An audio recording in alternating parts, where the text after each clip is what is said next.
Welcome to the Market to Shelf Mastery podcast, where we talk to food and drink founders, leaders and change makers about their journey or their transition from market store to retail shelf. Today, I'm delighted to be joined by Kathryn Bumby, the founder of the Yorkshire Pasta Company. So welcome, Kathryn, to the podcast. Hello, thank you very much for having me. Oh, it's great to see you. So tell us a bit about the Yorkshire Pasta Company. So we are a British pasta brand. We make our products ourselves just outside Malton, North Yorkshire. Been running now since 2020, a complete new idea, new to the marketplace, to create British pasta that was as good as, if not better than, that high-end premium pasta that was imported from Italy. Amazing. So how many products do you have in the range? So we have a range of 5 different shapes. And when we set up the business, I researched different shapes. There's over 300 that we could have chosen from. But I knew it was important to have a variation, something for everybody. So the first thing I did was, of course, Google the best-selling pasta shapes in the UK. So we have fusilli and penne, which fit those criteria. And then the other 3 are very fun shapes, things that, 2 of them in particular, are shapes that I had never seen before or tried before. So they were something that I wanted to get over here in the UK. That's the mezze maniche rigate and the tortiglione. And they're just something that I really wanted to eat and therefore create a beautiful range of 5 shapes that suit all different types of dishes, recipes, or occasions for eating. Amazing. So are they in bags or boxes? So how do they come presented, your 5 pasta shapes? Yeah, so we've got the 5 shapes. We sell retail packs, so they're 500-gram bags. They are beautiful packets. They're 100% paper, fully recyclable. They're stunning on the shelf. And then we also do all 5 shapes in food service sacks, which we sell to hotels, restaurants, and also on our DC website as well, where our massive pasta lovers that get through a lot of pasta, they just buy the big family sacks on there as well. Amazing. So when did it all start? So tell us when the Yorkshire Pasta Company came to be. So the idea came about in March 2019 when we were on a family holiday in the Lake District. We were on a long walk up a mountain. We've been talking about all sorts at the time and just passing time. It was a stunning location, brilliant views. And we, as you do when you're on those sort of trips, you talk about everything and anything. And I must have been hungry. And I said to my husband, why is there not pasta in the UK? And that little discussion that I had just stuck with me, and I was thinking about it. It's kept me up at night. I started thinking about it when I was back at work, and I thought it's something that I need to go out and investigate. So 2019. So how long did it take from that idea up a mountain for the product to actually become a tangible thing? So once I got the idea, I was a bit of a dog to a bone. So I started taking time out from work. So, on weekends, bank holidays, and also a bit of time off myself. I was driving around the UK, looking at farm shops, delis, independents, and trying to understand if there already was a British pasta out there, and also if there was a gap for it. And at that point, I definitely realised there was a gap. Everybody in farm shops and delis, they had a pasta, but it was often hidden away, covered in dust, not selling very fast. And it was something that was cheap and cheerful and available down the supermarkets, or it was a really beautiful, high quality, high-end pasta, quite pricey. But both of them, both types, they were always imported and packaged in plastic. So at that point, I knew it was something that I wanted to pursue, and that there was this white space for British pasta that was sustainable and traceable. So at that point, I went to Italy, of course. To do lots of research. Lots of research. We went over 3 weeks. We went round small independent producers, sort of families. We also went into the backs of restaurants to understand how fresh pasta was made and the very difference between fresh and dried and what drying brings to pasta. And then we also went in the big factories as well. And it's at that point that we saw the massive factories that manufacture pasta for the supermarkets and realised the huge difference between beautiful traditional artisan pasta and the mass manufactured yellow stuff. And it was on this trip and eating the incredible artisan pasta, the high quality, delicious pasta, that I fell in love with pasta all over again. And I knew at that point the direction that the business needed to go and the product that I wanted to get on the shelves. And it was that traditional premium artisan pasta. There was a lot of work involved to understand how to make pasta. to find the right equipment, the trials, the recipes, and also the packaging. So it wasn't easy. It took a whole year to understand and work out the recipes, source the ingredients. But that whole year, equally, it spent that much time on having a plastic-free package as well. So there was a lot of elements to it, not just the product, but the packet as well, that took the time. When we launched in March 2020, we launched without having product ready. We had the idea, we had mock-up packaging, but very much because it was such a new idea, we wanted to see if there was any buy-in to it before going for it. So we did pre-orders, like a pre-sale. Oh, amazing. Well, that's not something that I've heard of before in terms of the pre-sale. I mean, that must have enabled you to launch with confidence then. Yeah, it was interesting. I went straight for farm shops and delis and retail.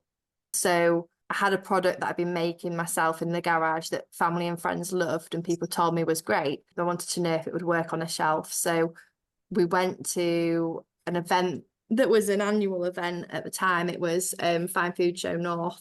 That's where I met you for the first time. It was March 2020. Yeah, engraved in our brains, I think, that date. And it was visuals, it was samples, it was to understand, to get those first initial purchases.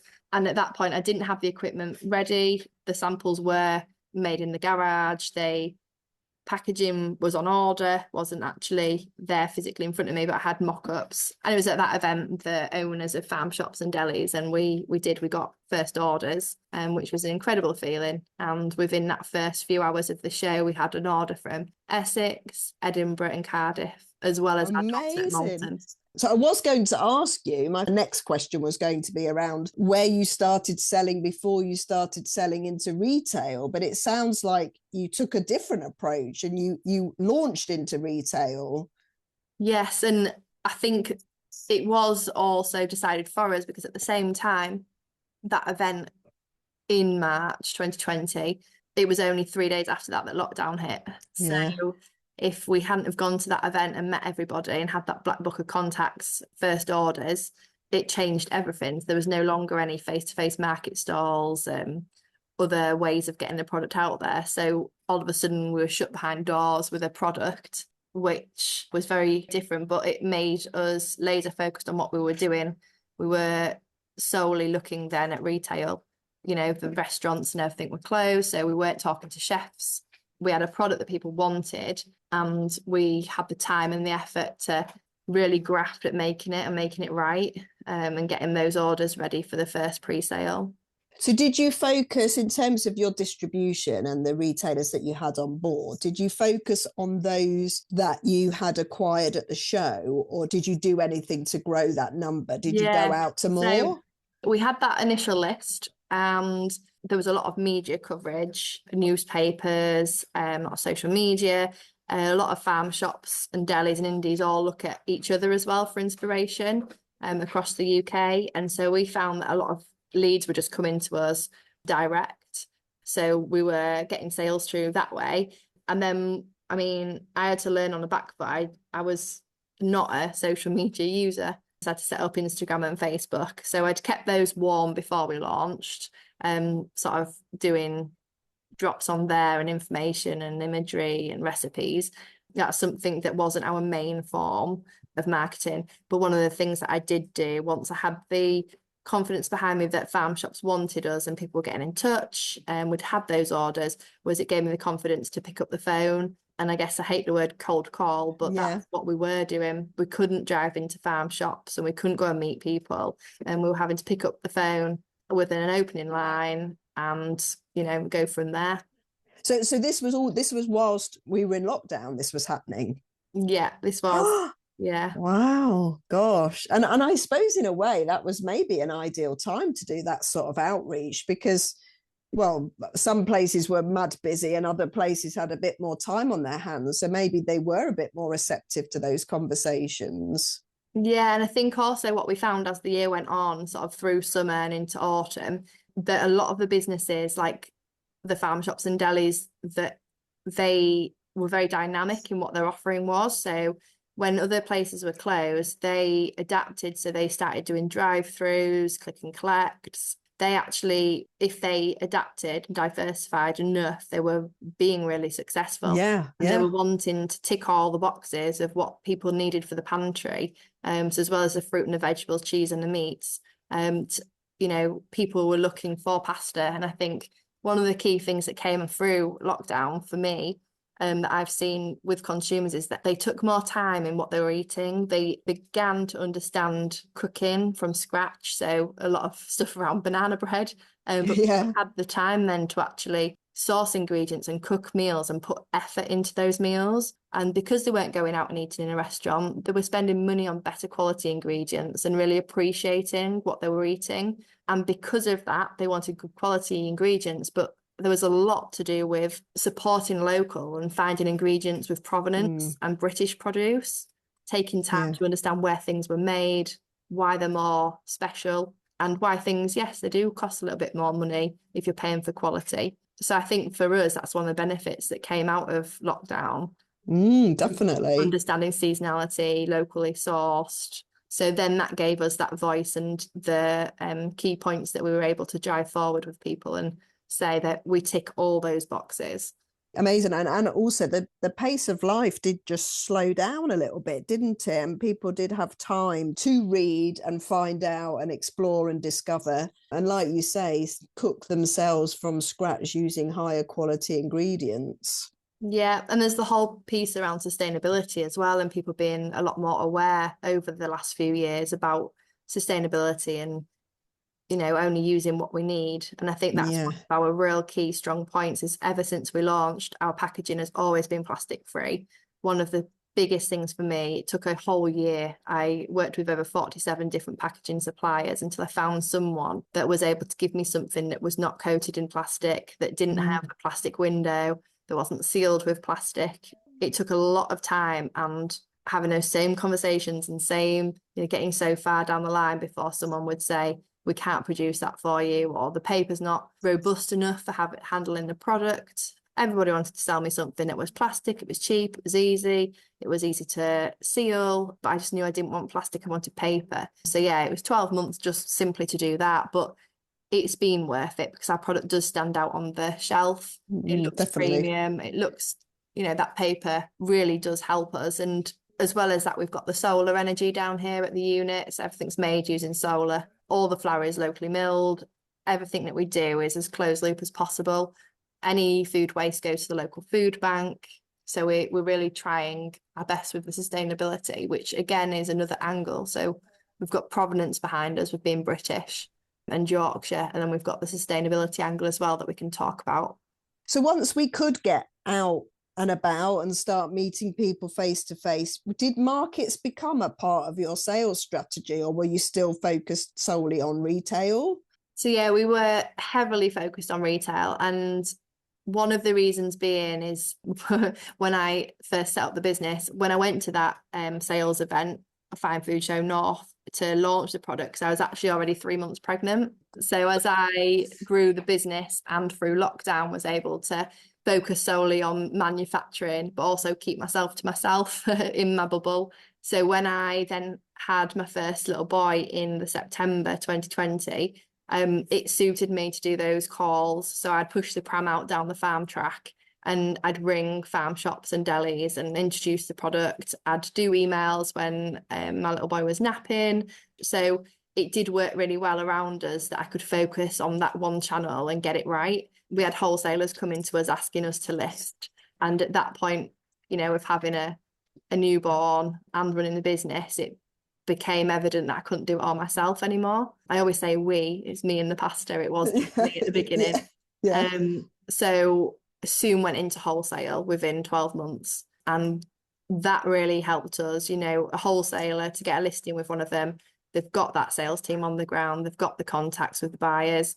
It allows you to be able to do other elements of the business. So then I was able to focus on the D2C website, which became a big part of the business. And then you mentioned those face-to-face and as markets and food festivals. It was lovely as, everything started opening back up again and people could do those events. We hadn't had that opportunity to meet people face-to-face and actually get genuine feedback from people. And the first events we did, we kept them local, and we kept them very few because I was a new mum. I enjoyed doing them. I really love talking to customers or converting people who've never heard of us, but it's the balance of family life as well.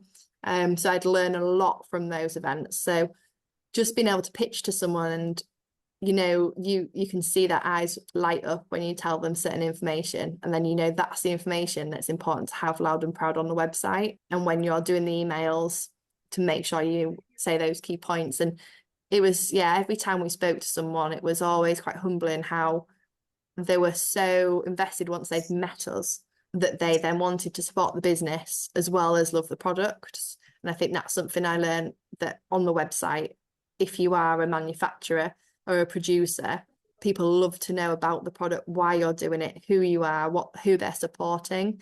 So we do promote, and we say I'm a farmer's daughter, I'm a mum of 2 boys now, and we're making all these products ourselves. People love that story. Yeah. So you were using the markets, or the markets became not just an avenue to make sales, but also a way to gather like customer feedback and do market research, essentially. Yeah, definitely. It really did. And it was incredible when we first started those festivals and markets. Malton Food Festival for us is something we've done every year annually. The first time we went, there'd be about a handful of people that had said, oh yeah, we've heard of your products, to now we go and the majority have heard of us. We have queues of people coming to get stock. People make a beeline, they've come to the show because they need more pasta. It shows that when you go to somewhere consistently, people come and look and hunt you out. They expect you to be in the same place. A bit similar to BBC Good Food that we do now, the winter one, and the Yorkshire show. We're constantly getting new ideas from customers or trialing things. So we do on the website recipe kits and hampers, and we'll often do those sort of sneak peeks at festivals to get feedback from people and trial things. A bit like your pre-sale days when you first started. Yeah, definitely. So I've got a couple of questions then based on what you just said. So you talked about selling directly into retail. So you were supplying retail outlets, having never visited them. So when you could eventually go out and visit the retailers that you knew were your stockists, what was that feeling like when you walked into their shop and saw your product there loud and proud on shelf? So even back in 2020, back to them this weekend, that feeling never ever goes away. When you walk in and see your product on a shelf, you're like a giddy feeling, and you feel like everyone's looking at you, but they're not. Do you go, that's me, that's mine, I made this? Honestly, my dad goes all over, and whoever is in the shop, even if they work there or they're a customer, he tells everyone, this is my daughter's business, it's my daughter's pasta. He's like the best sales advocate I have. And he always takes pictures and shows us where he's found things. But yeah, it is. When you go in, I think one of the biggest things for me was going in when we got our listing in booths. I took my 2 sons and my dad, and we all went and we did like a little recce of the shop. We took a trolley, and yeah, that was a special moment. And also when our pasta was in Harrods, we did exactly the same. We had a girls' trip down to London to go and see it in the flesh. Talk to us a bit about that then. So you just mentioned booths. Congratulations, by the way. I'm still yet to visit one, but I'm desperate. It's going to be on my list for 2026 because I love looking at their social media and everything. I'm admiring from afar. So you built traction and had lots of listings within the independent sector that you'd worked very hard to find and nurture and keep going. What happened next? So how did the booths listing come about? Was that on the back of the traction that you had in independence, or was it something completely different? I'd say different. I think I'd say to anybody, don't give up. I think booths is one of the ones that took the longest to get across the line. How long is long?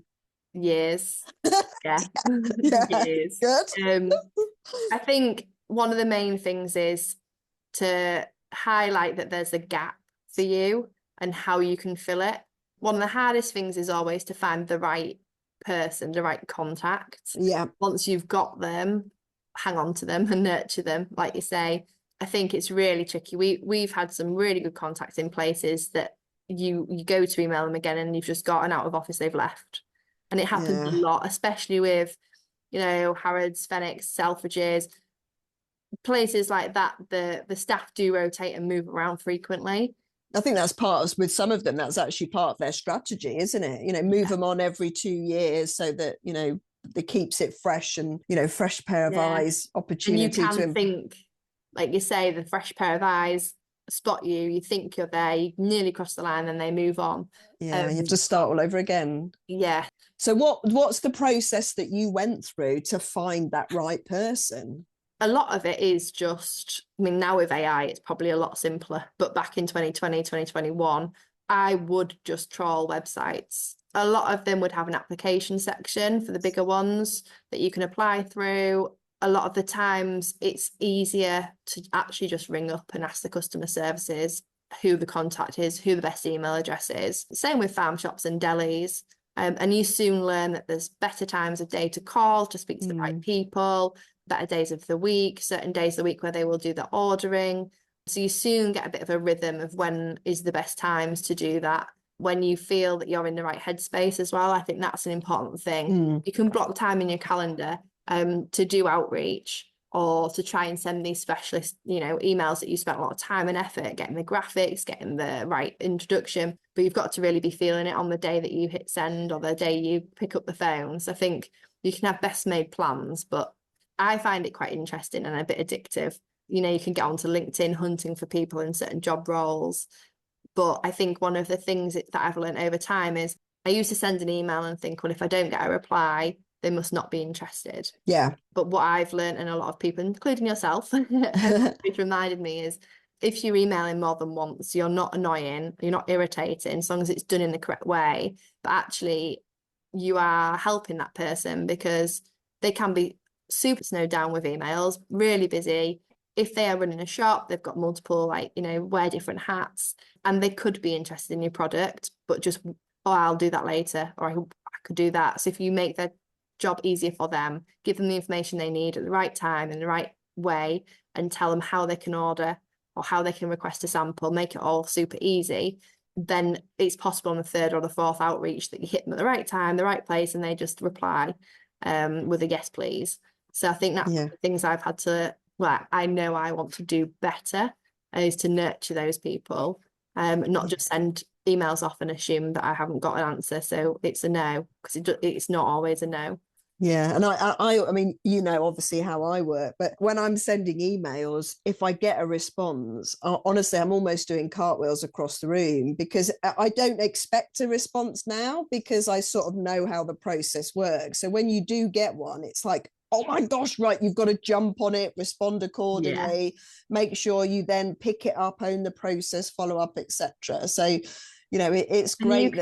You can get a reply after, sometimes it's 8 weeks and they reply to your original email. So it is there. You just know it's buried for them. Or sometimes it can be 8 minutes. I had one a couple of weeks ago where I timed it. And I think it was like 17 minutes. It wasn't quite 8, but it was really quick. And I was thinking they were obviously there, weren't they, at that moment at their desk when the email landed in their inbox. And, you know, you just don't know how, you know, how your email finds that person, which is what, you know, a lot of cringy title that a lot of people use in their emails. And that's, and that is to that point as well, is you need to grab their attention and you need the information to be easy for them to read, the right information, the right place, because you have to think of how you feel when you get an email as well. You're limited on time, and if it's too much effort or irrelevant, you just press delete. So I think one of the things that over the years, we're very fortunate that our products have picked up lots of awards. So we have Great Taste Food Awards, we've got Great British Food Awards. I got nominated and into the final for the Entrepreneur of the Year award. And we, again, this January, actually, we're just announced, so 4 years in a row now, our pasta is one of the best-selling pastas. And the Guild of Fine Food magazine, they do a survey every year. So sometimes, you know, not everybody doesn't like blowing their own trumpets, and I certainly was one of those people. But I've realised that as a marketer, you have to have a different head on, and you have to pick out all those golden nuggets, and you have to shout about them, because that's what's going to captivate someone to read further down your email or put on their shelf. Exactly. And it's all, you know, it's good news worth sharing. You know, everyone likes to hear about a positive story about a business doing well. You know, we need to see more of that, because, you know, that's what motivates other people to keep going as well, isn't it? Yeah. And ultimately, the farm shop, the deli, the independent, the booths, they're all businesses. They need to sell your products. So it's the one hard thing is getting your product on the shelf, but the hardest thing is then getting it off the shelf, Yeah. the customer Yeah. to pick it up and buy it. So I think you have to show that customer that you're worth listing, because it will make them money, it'll sell for them. And it is not just your first order, you need the repeat order. And there's a lot of work around we've been doing recently in terms of recipe cards on the shelf, a lot of social media, other forms of marketing, to make sure that, whereas it used to be that a customer walked into a farm shop and they were very surprised to see our products there and British pasta, we want them to go in looking for Yeah. it now. And if we're not there, we want them going to the shopkeeper and saying, oh, how come you don't stock Yorkshire pasta? So it's not just getting the product on the shelf anymore. So do you think that, just stop building on that, so has social media and your presence on there been instrumental in gaining you new listings? It's an interesting one, and I find it so hard to measure. I do have a lot of followers that are farm shops, and I follow a lot of farm shops on the social media. So I know that when I'm posting out there, it's farm shops, but it's also the end consumer as well. Yeah. It's really hard to know if people pick something up in the shop, in booths or in the independent, because they saw your Instagram, but it can't harm it. You can't track, the purchases. They've not clicked through to your website to buy. But when you are out and about and you go to the food markets and you talk to people, they are following the Instagram, or they'll often say, oh, I love that recipe that you put on. We cooked that at home. It was so easy. You're right. It was delicious. So I think, yeah, it is really tricky to measure the impact of social media. But I remember when I was doing, years ago when I was at university, we learned about marketing, and it said that the touch point you had to have 7 times before someone remembered and recognised what they'd seen. Yeah. And then they were aware that they're recognising it. So if someone can see 3 Instagram posts, see you mentioned on a, in a magazine somewhere, a friend mentions it, and then they walk in and they see it in the shop, it's enough to then, everyone tells me about that. Oh, I do, it's not a new thing anymore. Yeah. At the end of the day, people don't have the money to spend willy-nilly. They need to know that it's not a risk to put that in their trolley. They need to know this will taste as good as everyone tells me and that it looks, because their money to them, it's sacred. They don't just spend on anything anymore. So do you think then, just thinking about those listening in that are producers, essentially, about to start on the same journey that you've been on over the, since 2019, is it as important to use your social media to connect with potential stockists as it is to grow your customer base? So you mentioned there that you're followed by farm shops and you follow them back. I suppose that's a great way to start that connection process and raise awareness. Yeah. So in the early days, that's actually how I use the social media. Yeah. I would sit up on a night just following farm shops and liking their products and commenting on their posts. If they put a picture of a nice sauce on, we've got this on the shelves, then I would, and I still do, put, that looks a fantastic match for our British artisan pasta. Yeah. And I definitely use it for business. Yeah. As well. So that's a really great point, isn't it? Whoever you're identifying as your potential stockist, you've got to go and connect with them on wherever it is they're hanging out with, as a given, really. Yeah. And I mean, I'd often just, if a new farm shop follows us, send them a DM. Would love to send you some information about our products. Do you have the best email address? So yeah, I definitely use it as a sales tool. I very rarely just go onto Instagram to scroll and scroll and scroll. Yeah. I go on we haven't got time. The reason and a mission. Yeah. But that's a really good point as well about, have you got an email address? So try and take the conversation off social media and onto another platform, so that you've got multiple ways. DMs. Yeah. Brilliant. Oh, that's amazing. Right. Okay. So let's think about the last question. So You've obviously seen significant and, huge growth since you launched in 2019. You mentioned, Harrods, you mentioned booths. What next? Like, if there was somebody listening in that was your dream next customer, who is it? Like, so what is your plea? So yeah, it's one of those things. We've been very fortunate to get a lot of stockists, a lot of indies, and we're in over 500 farm shops and delis. I think if every single one of them doubled the sales, we sold twice as much to them all, that'd be incredible. We are growing the online website business. I'm learning a lot and trialing a lot of Google Ads to get more people to the website. The website is great, it converts really well, but it's getting the bodies to the website. Yeah. We've just launched subscription. Amazing. So that will help our repeat custom. So yeah, there's a lot going on. And then one of the other things that I'm really excited to start pushing more, and there's a big focus for this year, is food service, getting onto menus. We have some fantastic chefs that cook with our products already. So I see a huge opportunity for that.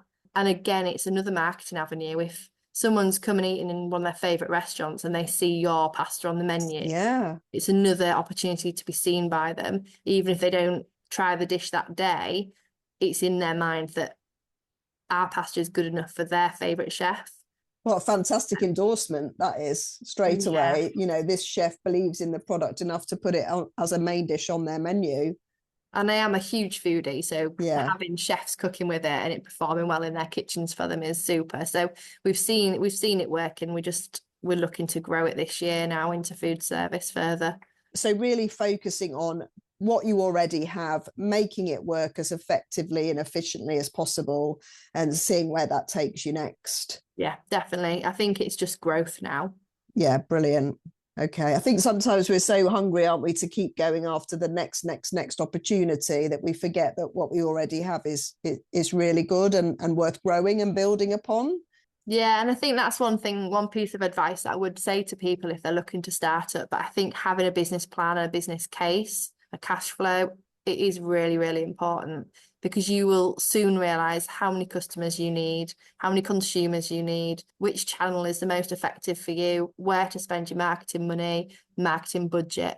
And I think it helps you. There's that saying, isn't a jack of all trades, master of none. Yeah. But I think for me, it's understanding what I'm spending, the return is. But I had no idea about any of this stuff when I first set up, and it just comes. It's taken years to get to this point, but you can't just read a book and learn it.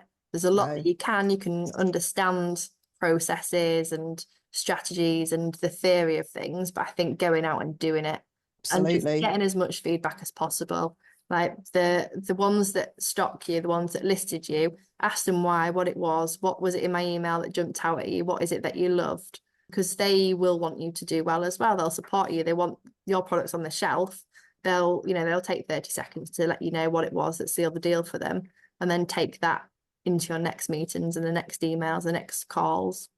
And on the flip side of that, and this is something that I'm a massive advocate of, understand the reasons why some say no. So if they say no, ask them, is there any particular reason why? Because sometimes it's something as simple as, we've got a lot of stock at the minute, we want to wind that stock down before we take in anything new. It's not always necessarily a direct reflection of your product. It's just maybe the situation that they're at that moment in time. Definitely. It could be that they're on the run up to Easter, they're on the run up to barbecue season, and like you say, the shop's shifting and it changes, and it could be that they then say, we'll come back in 3 months and try again, and that's the right time.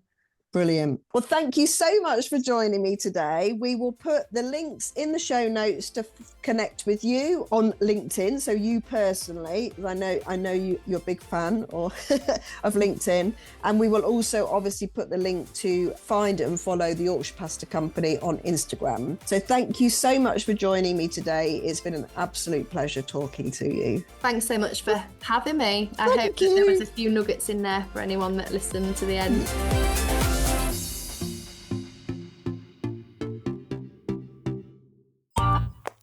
This has been a Monkey Pants Productions podcast.